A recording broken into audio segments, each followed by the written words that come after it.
suis flatté par l'organisation et la portée de l'intérêt que vous avez pour la chose publique. Au travers de la notion de la redevabilité institutionnelle, j'ai découvert que j'étais censé répondre de ce mandat du peuple que j'ai depuis près de 2 ans, où je devrais quand même essayer de me regarder, me mirer,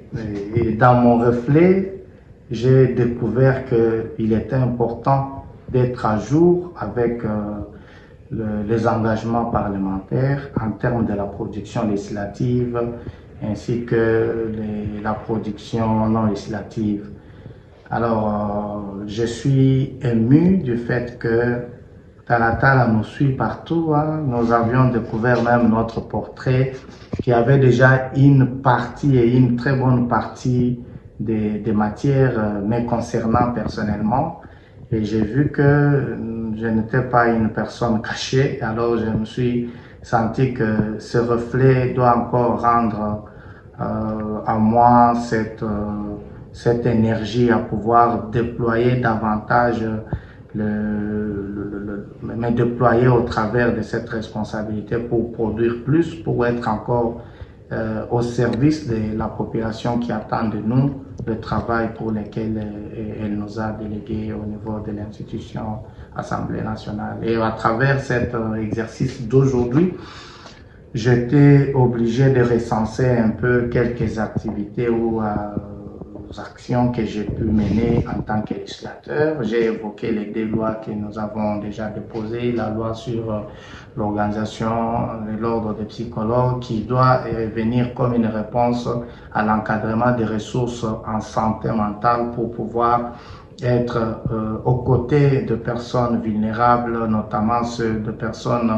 ici dans les conflits familiaux,